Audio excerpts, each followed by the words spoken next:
Saudações, senhoras e senhores. Como estão todos?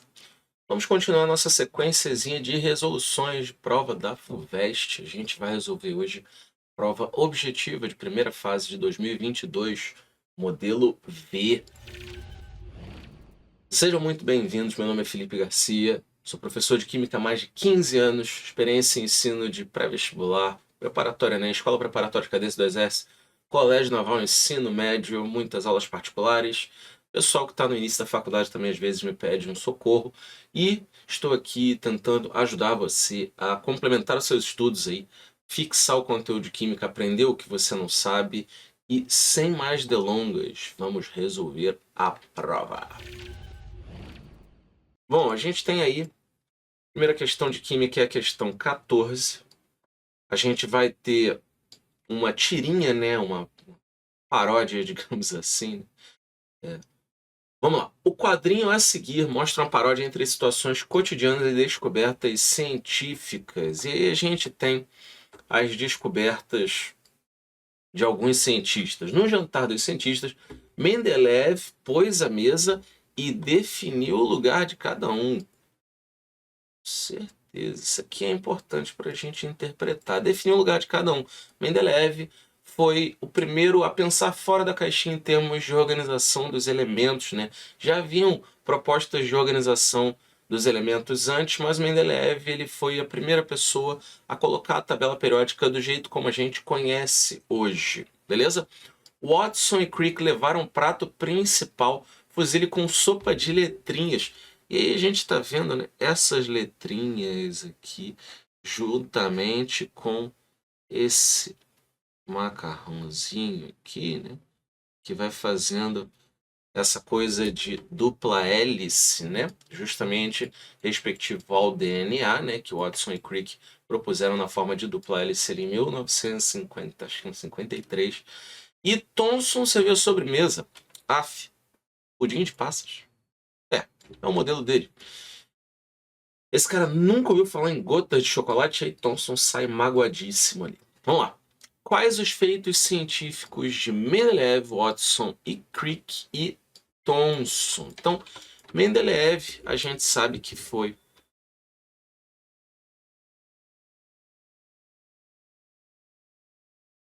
a tabela. Tabela ou organização periódica dos elementos. Periódica. E aí eles fazem a brincadeira, né, o trocadilho com definir o lugar de cada um, né? Inclusive Mendeleev previu elementos que iam ocupar um determinado lugar pela organização prévia dos elementos anteriores, né? Sem dúvida, uma sacada genial. Watson e Crick propuseram aí a dupla hélice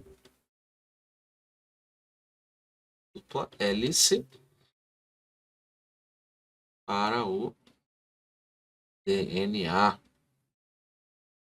E Thomson foi o modelo atômico do pudim de passas. Para quem não lembra como era esse modelo, o pudim era uma massa com carga inerente positiva e as passas eram os elétrons. Ele deduziu isso a partir daquele experimento com a ampola de Crookes ou tubo de raios catódicos. Vamos ver o que as alternativas estão falando.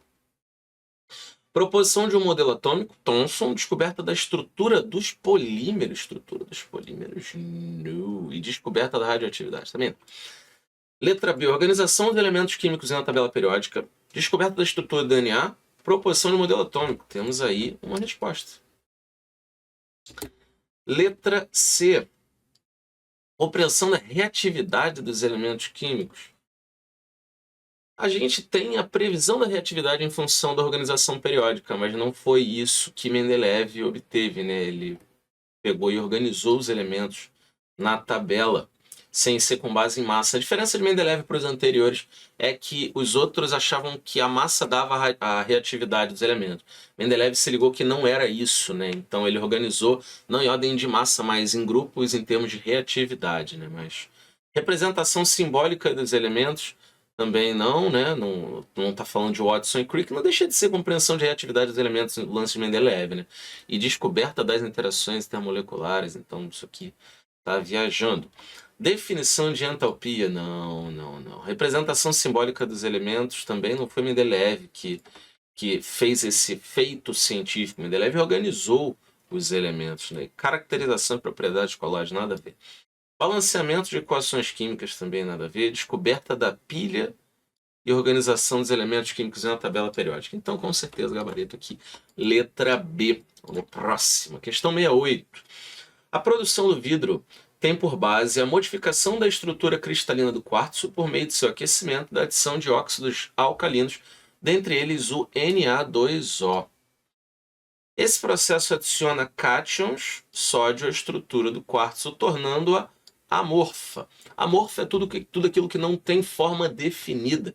Vidro é considerado um material amorfo, um sólido amorfo. Alguns vidros, como os utilizados em telas de smartphones, passam ainda por processo de troca iônica para aumentar a resistência a quedas e riscos. Para isso, o vidro é banhado em uma solução salina contendo íons potássio, e dessa forma o potássio substitui o sódio na estrutura sem que o volume do vidro se altere. Com base nessas informações, é correto afirmar que os íons potássio, então, ele está me perguntando sobre os íons potássio, são maiores que os íons sódio? Vamos ver um lance aqui de raio iônico, beleza? Raio iônico. Diferente do raio atômico, vai ser o raio de íons. Daí não tem novidade. E aí a gente tem, né, o sódio. Ele mostrou a tabela periódica justamente para a gente perceber o seguinte. O sódio, ele está acima do potássio. Então, em termos de raio iônico, a gente tem a comparação de sódio mais e potássio mais. Vamos fazer antes uma comparação de sódio e potássio só, sem ser íon. Vamos lá, ó. Sódio e potássio. Sódio tem 3 camadas, beleza? Por ali a gente sabe que ele termina em 3S1. Só de olhar a tabela. Só de olhar. E o potássio a gente sabe que tem 4 camadas. Não é isso? Perfeito. Então, se a gente sabe que o potássio tem 4 camadas e que ele está ali na primeira coluna, a gente sabe que ele termina em 4S1. Na hora que a gente compara os raios iônicos, o atômico, é óbvio que o potássio é maior, porque ele tem mais camadas. Agora, os raios iônicos, depois que o sódio perde esse elétron, ele vai passar a ter 2 camadas, que vão ser constituídas aí por um S2, 2S2 e 2P6.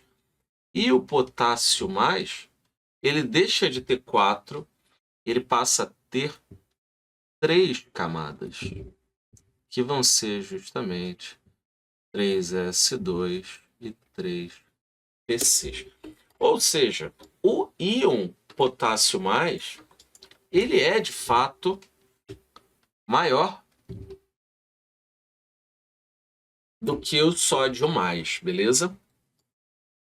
Só que ele falou um detalhe interessante aqui no texto. Ele falou que sem que o volume do vidro se altere, mas eu substituo o potássio pelo sódio. Na verdade, o contrário, né? O sódio pelo potássio. Então, o sódio, ele é substituído pelo potássio. E o potássio tem um volume maior, então a gente se pergunta, o volume do vidro não deveria aumentar ele não aumenta, é porque eu estou aumentando uma tensão superficial ali, eu estou tornando aquilo ali mais compacto.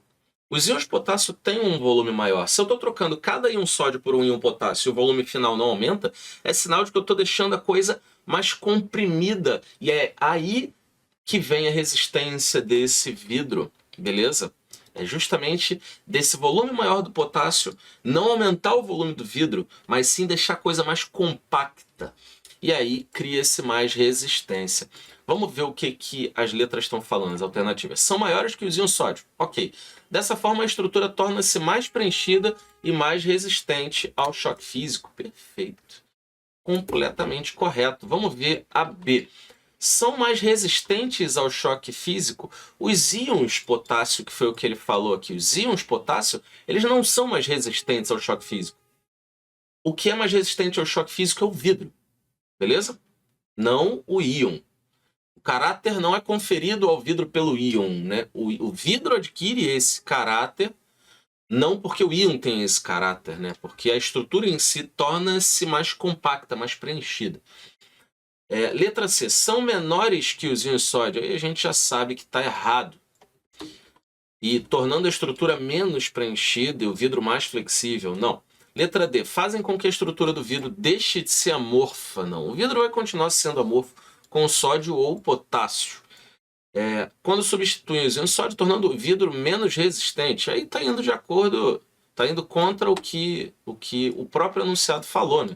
Que eu estou botando o potássio para se tornar mais resistente. E a letra E, tem o mesmo tamanho que os íons sódio? Não, já sabemos que está errado. Visto que ambos são metais alcalinos. De fato, são metais alcalinos. Mas eles não têm o mesmo tamanho, né? A gente sabe que o íon potássio mais tem 3 camadas. E aí, essas foram as primeiras 2 questões de química. Vamos de próxima. Questão 69. Uma das formulações para os adesivos silicones usados na construção civil é chamado de silicone acético. Essa nomenclatura é utilizada porque o componente ativo libera ácido acético durante a formação do precursor, espécie que promoverá a polimerização, como representado genericamente a seguir. E aqui a gente tem essa representação do componente ativo e do precursor, e aqui é a espécie liberada. A gente quer que essa espécie liberada seja o ácido acético, certo?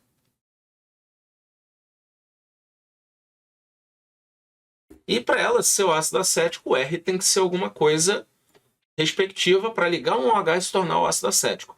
R é a cadeia orgânica. Considerando essas informações, qual dos componentes a seguir faria com que a formulação fosse considerada como silicone acético? Então, se R, OH, tem que ser o ácido acético, ou seja, ácido acético com 2 carbonos, o ácido etanóico para os menos íntimos, a gente tem que o R tem que ser isso aqui, beleza? Isso aqui, certo? E aí a gente vai ver nessa estrutura aqui o R que vai se ligar ao oxigênio, que vai se ligar ao silício, não é isso? R, o silício tem 3 R's ligados ao oxigênio. O silício está ligado a uma metila ali embaixo. Aqui em cima a gente tem um outro oxigênio ligado a um outro grupamento R. E aí, sabendo que o R é um carbono que faz uma dupla O e uma ligação com CH3, eu vou ter que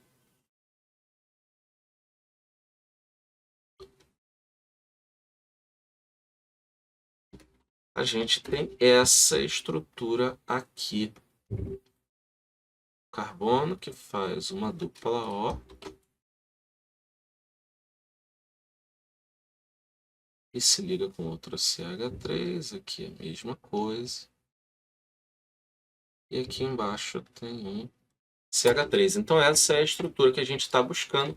Lembrando que aqui o detalhe que muita gente vai errar é o fato de que aqui tem 2 carbonos. E não um só. Beleza? Então, Vamos lá. Letra A. Aqui só tem um. Ou seja, errou. Letra B. Aqui a gente tem 2 carbonos em cada uma das partes ali, ou seja, essa é a nossa resposta.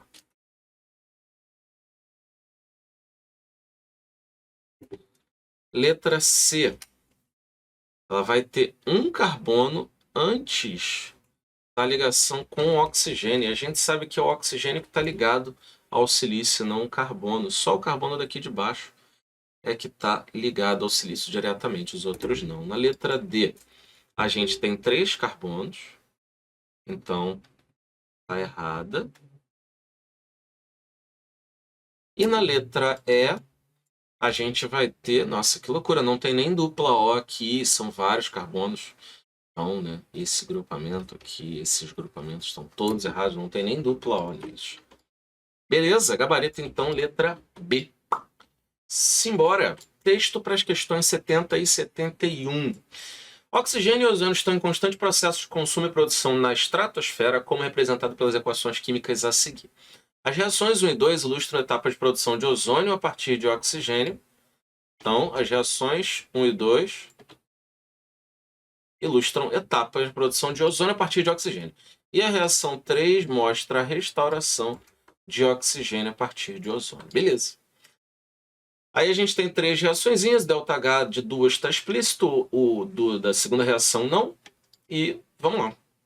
A reação global balanceada, composta pelas etapas 1 e 2, que representa a formação de ozônio, é... Então a gente tem aí a reação 3 sendo a etapa global. Só que da forma como ela está representada aqui, ela não está formando ozônio, ela está restaurando o oxigênio a partir do ozônio.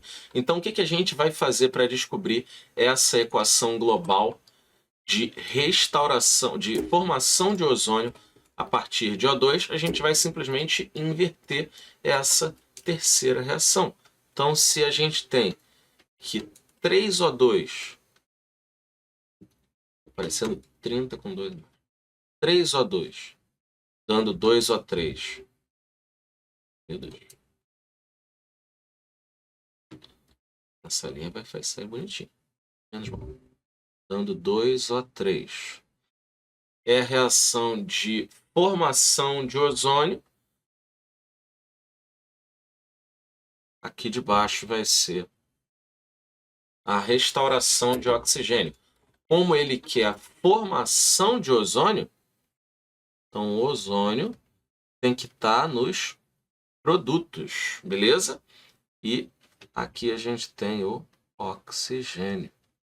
Oxigênio, no caso, molecular. Beleza? O segredo aqui, muita gente vai cair na pegadinha de botar a letra C, porque a letra C é 2O3, 3O2, que é exatamente isso aqui. Só que ele falou formação de ozônio. E a 3, ela é a restauração de oxigênio, né? Então, eu estou formando ozônio. Formando ozônio, o ozônio está nos produtos. Vamos escrever aqui, formação de ozônio. A gente vai colocar O3 nos produtos.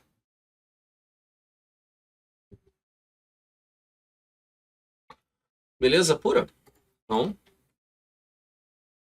essa aqui é a nossa respostinha, essa reação aqui. Beleza? Letra D. E bora de próxima.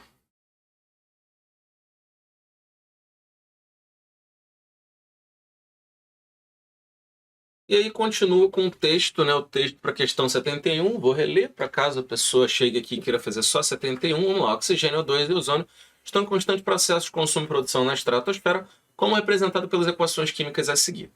As reações 1 e 2 ilustram a etapa de produção de ozônio a partir de oxigênio, e a reação 3 mostra a restauração de oxigênio a partir de ozônio, beleza? E aí a gente tem 3 reações aí que dão ΔH de quilocaloria por mol de O2, certo? E aí ele pergunta assim, o ΔH2 relacionado à reação 2 pode ser calculado a partir dos dados fornecidos para as reações 1 e 3. O valor de ΔH2 em quilocalorias por mol de O2 consumida é igual a... Cara, essa questão parece muito fácil, mas a gente tem que tomar cuidado com ela. Vamos lá.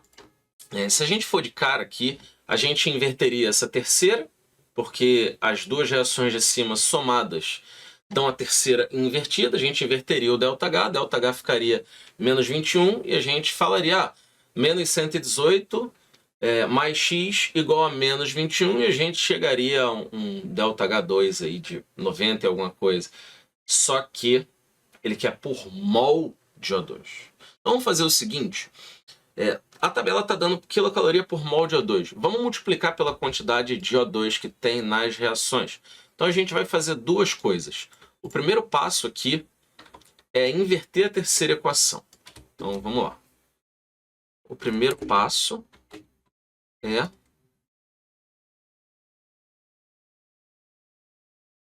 inverter a terceira equação, beleza? Invertendo a terceira, a gente vai ter 3O2 dando 2O3. E o segundo passo antes de botar o ΔH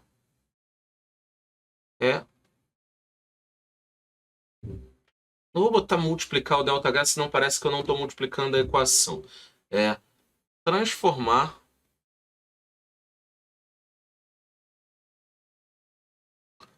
o ΔH de quilocaloria por mol de O2 para apenas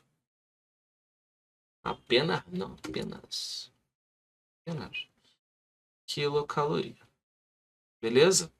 Essa é a nossa missão aqui. Então, a reação 1 a gente mantém O2 dando 2O ponto, oxigênio radicalar. E esse ΔH aqui a gente vai manter. Que vai ser igual, esse é o ΔH1, que vai ser igual a menos 118 quilocalorias. Felipe, por que ele não mudou? Porque só tem 1 mol de O2, beleza? E aí, na equação 2, vamos lá. 2O2 mais 2O ponto, dando 2O3, perfeito. Mais 2O ponto, dando 2O3. Beleza. Esse aqui é o ΔH2, que a gente vai chamar de X quilocalorias. E a gente vai somar essas duas reações para chegar na 3, só que a 3 invertida, que é 3O2 mais... 3O2 mais não. 3O2 dando 2O3. Deixa eu botar esses coeficientes coloridos para ficar uma coisa mais bonita, né?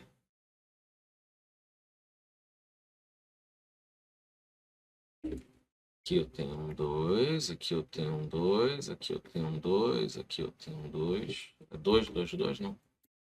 Ué.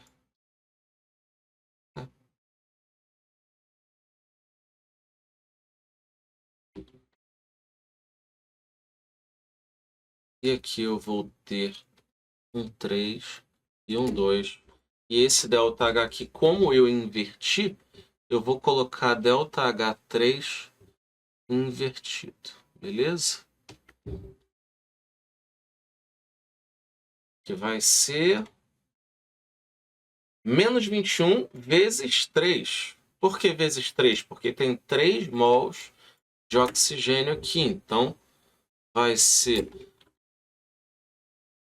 Invertendo, troca o sinal. Então, menos 21. Eu vou botar o 3 ali colorido. Que vai ser menos 63 quilocalorias. Estão entendendo o que eu fiz aqui? Eu simplesmente peguei a multiplicação do coeficiente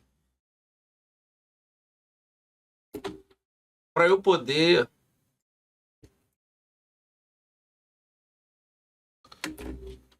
transformar de quilocaloria por mol de O2 para só quilocaloria. E aí a gente vai achar aqui o ΔH2. A gente sabe que menos 63, o ΔH3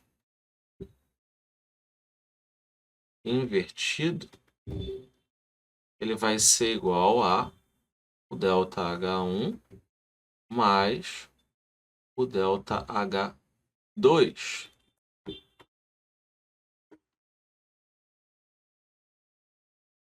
E aí é só fazer a conta.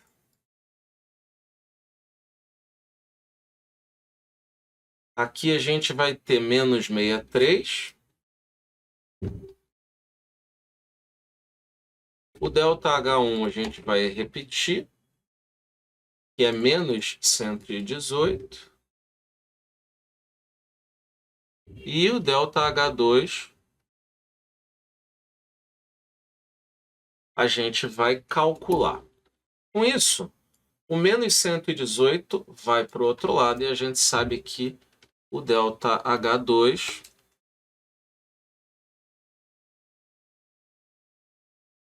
vai ser 118 menos 63. 118 menos 60 vai dar 58. 58 menos 3, 55. Isso aqui sai em quilocalorias, beleza? Só que ele quer quilocalorias por mol de O2. Então, como na reação 2 a gente tem 2 mols de O2, então a gente vai dividir essas quilocalorias por 2 para a gente ter quilocalorias para cada mol de O2. E isso aqui vai dar 27,5 quilocalorias. Positivo. Só que aqui agora já vai ser por mol de O2.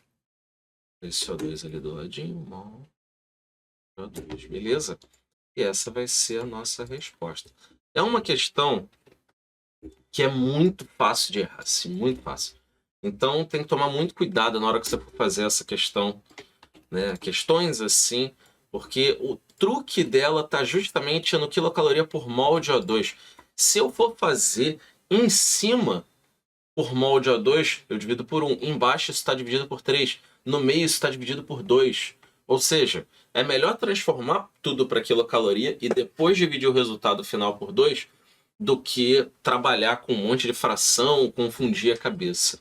Beleza? Em cima está por 1, embaixo está por 3 e no meio está por 2. Então, gabarito aí, letra C. Show de bola? Vamos para 7.3. Reações de hidrólise de ésteres, quando realizadas em meio aquoso, podem ser catalisadas pela adição de ácido, sendo a reação mais lenta em meios próximos da neutralidade. E aí a gente tem o éster metílico de ácido graxo, R é uma cadeia orgânica no meio ácido, dando ácido graxo metanol. Duas reações idênticas para a hidrólise desse éster foram realizadas nas mesmas condições, variando apenas o pH. Então uma foi... Vamos lá, ó. Primeiro, reação mais lenta em meios próximos da neutralidade. Uma delas foi conduzida em pH 2, outra em pH 6. Qual dos seguintes diagramas representa de forma mais adequada a quantidade de ácido graxo? Quantidade de ácido graxo formada em função do tempo de reação para as hidrólises em pH 2 e pH 6. Vamos lá. Fazendo um apanhado rápido aqui. Para quem não sabe o que é pH, pOH, vou deixar um linkzinho aí na descrição sobre a aula de pH e pOH, beleza? Então vamos lá. Isso aqui é a escala de pH. A gente sabe que a escala de pH vai de 0 até 14. Vou botar aqui em cima. De 0 até 14. Existe pH negativo? Existe. Acima de 14? Existe, mas... E aqui no meio a gente tem o pH 7. Beleza? A gente tem aqui de 0 a 7 uma faixa ácida, de 7 a 14 uma faixa básica, e o valor de 7 exato é um pH neutro. Beleza? Então a reação fica mais lenta quando está próxima da neutralidade. Meios próximos da neutralidade, aí eu posso falar pH 6, pH 5,5, pH 8, estão ali próximos do 7. Quanto mais para baixo o pH, mais próximo de zero, mais ácido, mais rápido. E quanto mais para cima, mais básico, mais... não sei, na verdade ele não falou em termos de meio alcalino, ele falou mais lenta em meios próximos da neutralidade. Se o meio estiver extremamente básico, talvez a reação nem aconteça. Mas vamos ver. A gente tem aí um meio ácido com pH 2, então o pH 2 a gente sabe que está em meio ácido. E o pH 6 vai estar próximo à neutralidade. Ainda vai ser um pouquinho ácido? Vai. Mas 10.000 vezes menos do que o pH 2, porque é uma escala logarítmica, certo? Então, vamos lá. A gente tem, se no meio ácido a reação é mais rápida, então, maior a velocidade, então eu tenho uma maior quantidade, né? Ele botou em concentração, pode ser quantidade, uma maior quantidade de ácido graxo em menos tempo. Beleza? Em menos tempo. E é justamente o que a gente vai ver aqui. Tem uma escala de tempo, tem um eixo de tempo e tem um eixo de quantidade. Eu sei que num pH mais ácido a quantidade sobe mais rápido, porque justamente ele descreveu a situação dessa forma. E aí, vamos lá. Letra A. A quantidade de ácido graxo num pH 2, vamos pegar qualquer parâmetro de tempo aqui. Deixa eu pegar de roxo aqui para a gente comparar. Escolhe nesses momentos iniciais aqui e a gente compara. Ó, num pH,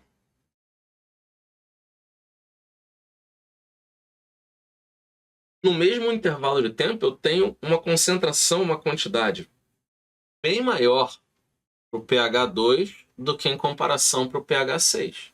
Ou seja, essa aqui sem dúvida é a nossa resposta, já que em meio ácido ele tem mais velocidade.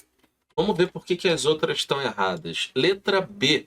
A letra B, a gente sabe que a quantidade de ácido graxo está começando lá em cima. Então já tem ácido graxo, eu vou degradando ácido graxo? Não, isso não faz o menor sentido. Aqui a letra C, ela está invertendo. Ela está falando que o pH 6 está produzindo mais no intervalo de tempo igual do que o pH 2. Ou seja, a gente está falando que o pH 6 é mais rápido na letra C, que não é o que a questão descreve para a gente. Na letra D, eu estou começando com a quantidade de ácido graxo e estou degradando ele. Na letra E, a mesma coisa. A quantidade de produto que a gente forma ela é crescente, né? Ela não é decrescente. Então, a letra D e a letra E são furadas. Gabarito aí, letra A. Show? Simbora de next. Cálculos renais, conhecido popularmente por pedras nos rins, consistem principalmente em oxalato de cálcio. Oxalato de cálcio, espécie cuja constante de solubilidade KPS é de aproximadamente 2 vezes 10 a menos 9. Os íons oxalato presentes em muitos vegetais reagem com os íons cálcio para formar oxalato de cálcio, que podem gradualmente se acumular nos rins. Supondo que a concentração de íons cálcio, então, ó, concentração de íons cálcio no plasma sanguíneo seja de 5 vezes 10 a menos 3, qual seria a concentração mínima em mol por litro de íons oxalato? para que o CaC2O4 precipitasse. Então vamos lá. Note a DOT considere a presença de quaisquer outros íons e considere que a concentração do plasma é determinante para a precipitação. Então vamos lá. Vamos botar essa reação aqui, né, de dissociação do oxalato de cálcio. E a gente tem essa reação aqui, o KPS dela é igual, vou botar os estados físicos, né? Vou jogar isso aqui para a direita. Pronto. A gente tem aqui um sólido e a gente tem aqui as espécies dissolvidas, que são espécies em meio aquoso. A gente tem a fórmula do KPS sendo a concentração de cálcio 2+, vezes a concentração de oxalato. Beleza? E a gente sabe que isso aqui é 2 vezes 10 a menos 9 ou menos 8? Deixa eu dar uma olhada lá. Menos 9. Ele falou para a gente que a concentração de cálcio, que segundo ele é determinante, é 5 vezes 10 a menos 3.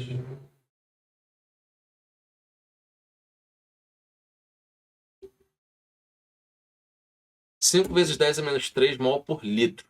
E ele quer que a gente diga qual é a concentração de oxalato. Vou separar isso aqui que está muito colado.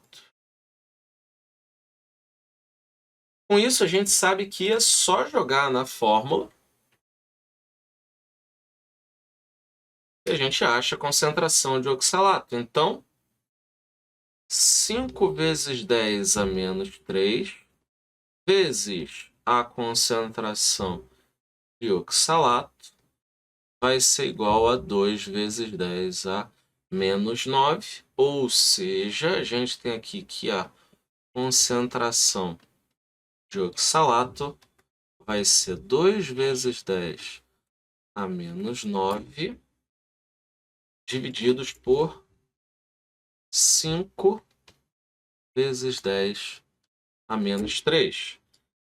5 vezes 10 a menos 3, 2 dividido por 5, 0,4. 10 a menos 3 sobe como 10 a 3. Isso aqui vai dar 10 a menos 6, que é igual a 4,10 a menos 7 mol por litro. Nossa respostinha, letra C.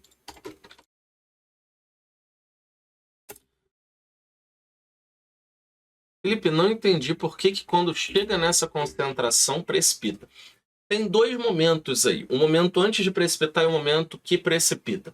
No momento em que a gente quer que precipite, significa que o QPS, ou seja, o que a multiplicação das concentrações da mesma fórmula do KPS, é igual ao KPS. Se o QPS for abaixo do KPS, não tem precipitação. Se for igual ao superior, precipita, beleza? Então, nesse caso aqui, ele me perguntou o mínimo para precipitar. O mínimo para precipitar é o QPS ser igual ao KPS. Ou seja, o QPS, que é a concentração de cálcio vezes a concentração de oxalato, vai ser igual ao KPS. E ele me deu a concentração de cálcio, eu só substituí na fórmula.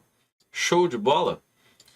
KPS é um assunto que não é muito cobrado mais. Tá aí. Vamos lá. 75. Um marcador radioativo sódio 24 foi injetado em um ponto de um cano de água subterrânea e, na sequência, com um detector sobre o solo, foi medida a radioatividade ao longo do percurso do cano. A figura a seguir esquematiza o local de injeção no marcador e o perfil de radioatividade detectada ao longo do cano. Então, a gente tem um detector ali acima do solo e a gente está botando um marcador, né, esse marcador radioativo, ele vai ir na direção do fluxo da água, liberando radiação, e a gente com o detector consegue dizer aonde tem mais ou menos radiação para dizer se o cano está entupido, se ele está vazando, né? Então, esses pontos onde a radiação vai decrescer muito ou subir muito, eles vão dizer para a gente onde tem pontos de entupimento ou vazamento na tubulação. E aí a gente observa nesse gráfico aqui como que a radiação se comportou como foi a contagem da radiação por minuto. E a gente tem aqui no início a radiação subindo até ela se estabilizar, o isótopo está ali liberando a radiação, e aí chega naquele momento 2, nesse momento aqui, a gente tem um pico nessa radiação.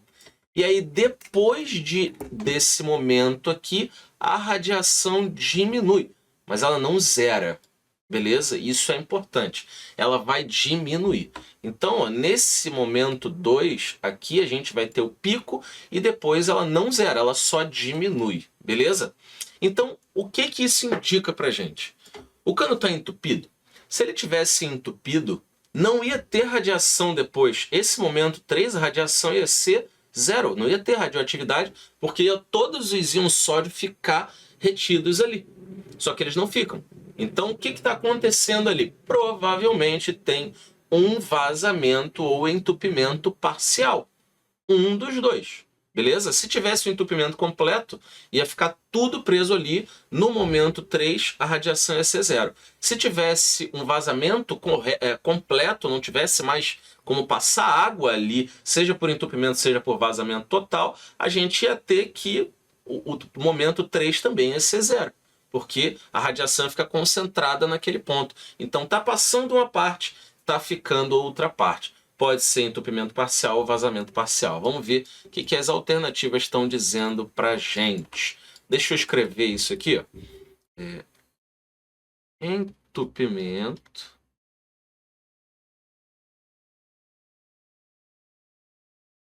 ou vazamento parcial.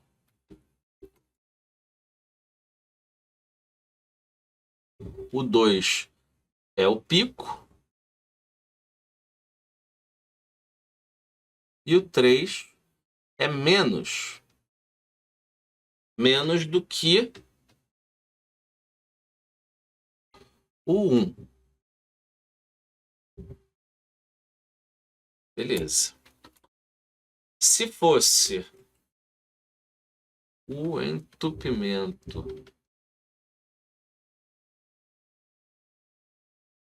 ou vazamento total, o 2 continuaria sendo um pico, só que seria um pico maior ainda.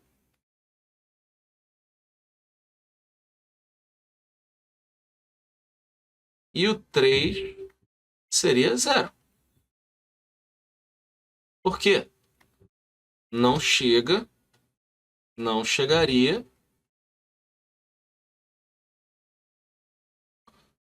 Na24 lá. Então vamos ver o que as alternativas estão falando para a gente. Letra A, no trecho 2 o cano está completamente entupido. Não está completamente entupido. Ele poderia estar parcialmente entupido, completamente não. Por isso a radioatividade diminui no trecho 3. Ela não diminuiria, ela zeraria no eixo 3, no trecho 3. Letra B, no trecho 2 há uma fissura no cano, o que resulta em acúmulo de marcador nesse trecho. Com certeza. Então a gente tem um vazamento parcial. Beleza. Letra C, o marcador radioativo flui no sentido contrário ao fluxo da água. Se ele fluísse no fluxo contrário, ele acumularia no início, e não no final, né? Enfim, no meio. No trecho 3, a radioatividade é menor porque foi consumida por reações químicas. Não. Consumida por reações químicas. A reação química consome radioatividade, não é no solo, né? A gente só tem nas usinas nucleares, até porque não chega a ser uma reação química, é como se fosse mais uma reação nuclear, né? No trecho 2, a radioatividade diminui devido ao fato de a meia-vida do marcador ser curta. Meia-vida do marcador ser curta, tempo de meia-vida 15 horas. Ele não falou o trecho aqui ao longo do qual foi submetida essa detecção, né? Ele não falou a extensão, se é quilômetro, qual é a velocidade de vazão de água, mas essa meia-vida ser curta não é um argumento muito plausível, né? A princípio, ele deveria ter falado aqui, né, qual é o trecho, né, a duração desse trecho, dessa detecção em termos de tempo ou em termos de distância, né? Mas, de qualquer forma, esse tempo de meia-vida de 15 horas é um tempo muito extenso. Não em relação a outros, por exemplo, carbono 14 tem 5.700 anos, mas, de qualquer forma, é um tempo mais extenso em relação a uma detecção num espaço mais curto. Mas é isso. E vamos à próxima questão. Se esse vídeo estiver te ajudando, considera dar um like, se inscrever no canal, ativar os sininhos, beleza? E compartilhar com quem você quiser ajudar, enfim. E deixa um comentário aí também se você quiser. Agradecendo, dando sugestão, pedindo próximos vídeos. Vamos lá, questão 76. O hidróxido de alumínio, AlOH3, ao precipitar em solução aquosa, forma um sólido gelatinoso que pode ser usado como agente floculante no tratamento de água. Essa precipitação pode ocorrer pela adição de um hidróxido solúvel a uma solução ácida, solução aquosa ácida, contendo um sal de alumínio solúvel, como o LCl3, cloreto de alumínio. Entretanto, adicionando-se excesso de hidróxido ao meio, então com excesso de hidróxido ao meio, há a formação de íons AlOH4-, espécie solúvel em água, e o precipitado solubiliza-se novamente. Dessa forma, dependendo do pH do meio, uma dentre as espécies, hidróxido AlOH4- ou Al3+, estará presente na solução em quantidade maior que as demais. Como exemplificado no esquema. E a gente tem três situações aí. O pH. Vamos pegar esse esqueminha aqui, vamos copiar ele. A gente vai ter de 4 a 5 um meio mais ácido, certo? Então, de 4 a 5, a gente tem uma maior acidez. E de 8 a 9, a gente tem uma maior alcalinidade ou basicidade.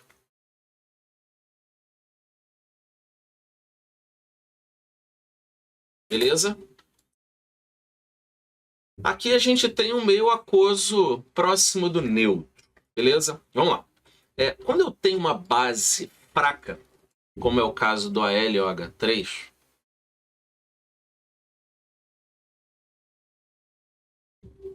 qual é o comportamento dela quando ela está num meio aquoso neutro próximo do neutro?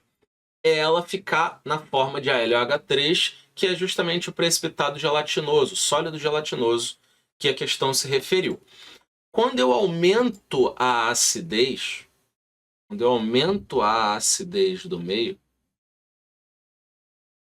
eu facilito a liberação do OH-. Então, eu vou tender a ter a espécie Al3+, que é como se eu estivesse falando para ela, não, o meio está muito ácido, libera esse OH- logo, o meio está muito ácido, libera esse OH-. Então, eu facilito o trabalho de uma base fraca. Tá? Mesmo ela sendo fraca, se o meio for muito ácido, ela consegue liberar o OH-, beleza?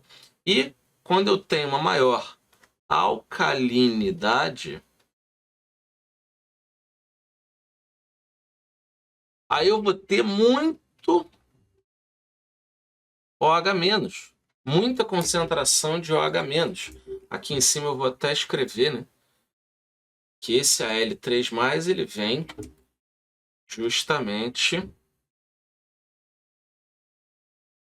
por causa do aumento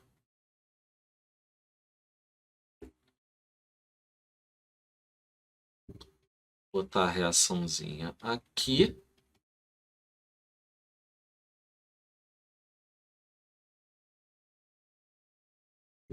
Al3+, mais 3 aguinhas.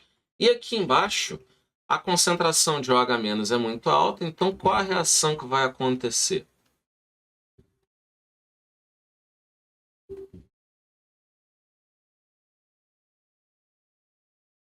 Al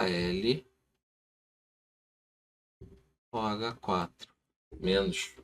E aí, esse AlH4 menos é o solúvel, beleza? Ou seja,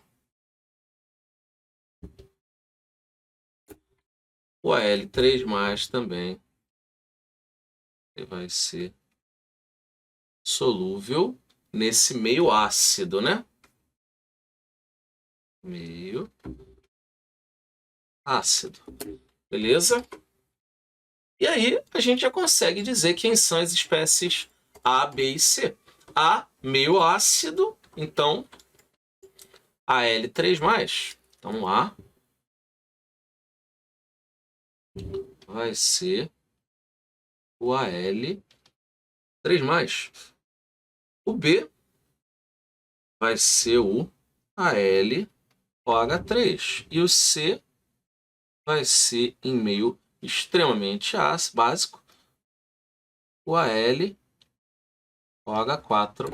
menos. Beleza? Esse esquema de quanto maior a acidez, mais fácil libera o OH-, isso vai acontecer para os ácidos. Só que ao contrário, quanto maior a acidez, mais difícil aquele ácido liberar o OH+ dele. Vamos ver qual alternativa vai contemplar isso. Meio muito ácido Al3+, meio muito básico AlOH4-, e meio ali próximo do neutro, a letra E. Beleza? Meio ácido, mais ácido, Al3+, porque eu estou aumentando a concentração de H+, então facilita essa reação acontecer. No meio neutro, levemente ácido, levemente básico, a LOH3, que é a espécie insolúvel, e no meio básico tem muita concentração de OH-, então acaba forçando a existência do LOH4-, gabarito, letra E. Vamos para 77. Para o monitoramento ambiental no entorno de um posto de gasolina, coletou-se uma amostra de solo que foi submetida de forma integral à análise de naftaleno, composto presente na gasolina. A concentração encontrada, então vamos lá, a concentração encontrada foi 2 mg de naftaleno por quilograma de solo úmido, sabendo que essa amostra de solo contém 20% de água. Qual o resultado dessa análise por quilograma de solo seco? Então, essa é fácil. Vamos lá. A gente sabe que tem 2 mg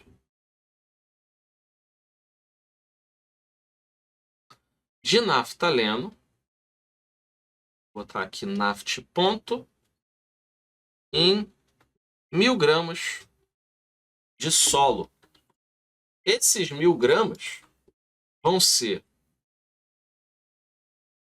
20% água e 80% sólido. Vai ser o solo seco. Beleza? E aí, se esses 80% de sólido de 1 quilo correspondem a 800 gramas de solo seco, então eu vou ter 2 miligramas de naftaleno para cada 800. Vamos fazer a regrinha de 3. Vocês gostam de regrinha de 3? Vamos fazer a regrinha de 3.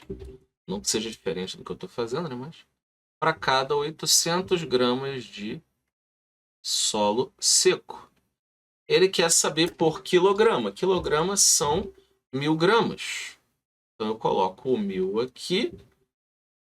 1.000 gramas de solo seco.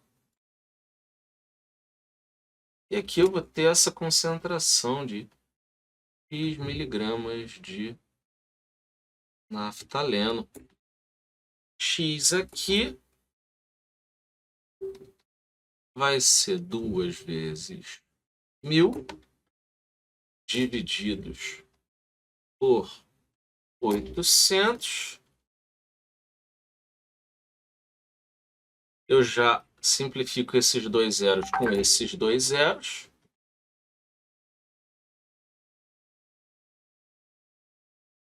Ops. Eu já simplifico os dois zeros com os outros dois zeros. E 2 com 8 dá para simplificar também. 1 e 4. 10 com 4 dá para simplificar também. Vou botar aqui de laranja, laranjinha. Vai ficar 5 sobre 2. E 5 sobre 2 dá 2,5. Então, 2,5 miligramas de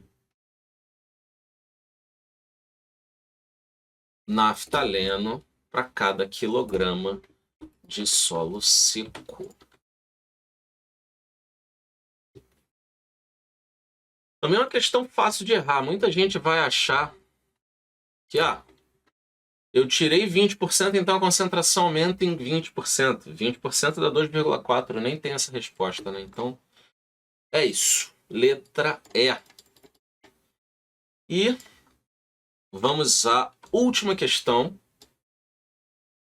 O cátion bário 2+, pode apresentar toxicidade aos humanos, dependendo de sua concentração e forma química. Por exemplo, sulfato de bário é pouco tóxico, sendo usado como contraste radiológico por ser insolúvel em solução aquosa. Enquanto BaCO3 e BaNO3,2, carbonato de bário e nitrato de bário, são muito tóxicos por liberam bário 2+ no organismo. Em laboratório foram feitos 2 testes de solubilidade para identificar o conteúdo de 3 frascos não rotulados. Então, a gente tem 3 frascos não rotulados de nitrato de bário, carbonato de bário ou sulfato de bário. Os resultados dos 2 testes de solubilidade são apresentados a seguir. O primeiro teste é a adição de água destilada a temperatura ambiente.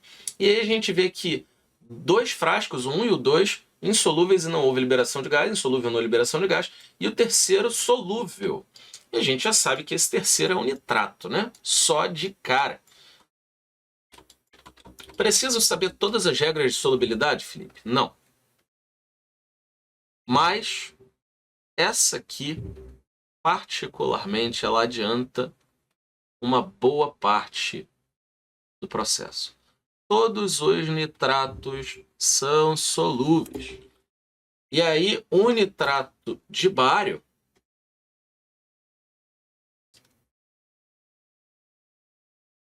ele em meio aquoso, ele vai dissociar em bário 2+, e 2 íons nitrato NO3-. Agora, os outros dois, a gente já sabe que o 3 é, então, o nitrato de bário. Agora, o 2 e o 1, qual é a diferença deles? O segundo teste, a adição de ácido clorídrico diluído a temperatura ambiente. E aqui vem a dica que tem que saber. Carbonatos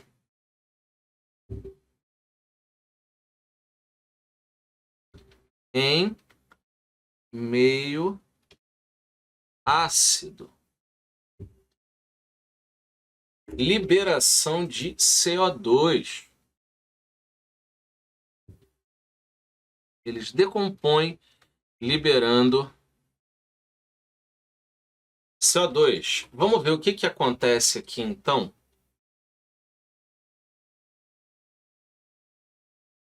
Mais HCl. A gente vai ter uma reaçãozinha de dupla troca. A gente vai ter Ba2+, mais 2Cl-, que seria o BaCl2 formado, que é um sal solúvel, mais H2CO3. E vamos dar nomes. Aqui é o nosso BaCl2 solúvel. E aqui a gente vai ter uma decomposição em água e CO2. Ou seja, a gente vai observar a formação de gás no caso do carbonato. Beleza? Então, uma das duas amostras vai liberar gás e a gente já sabe que esse gás liberado é o CO2. Então, liberação de gás. Então, beleza, liberou o gás aqui, a gente já sabe que o 2 é o carbonato. Então, se o 3 é o nitrato, então o 3 vai ser o BaNO3,2. O 2 vai ser o carbonato, o BaCO3.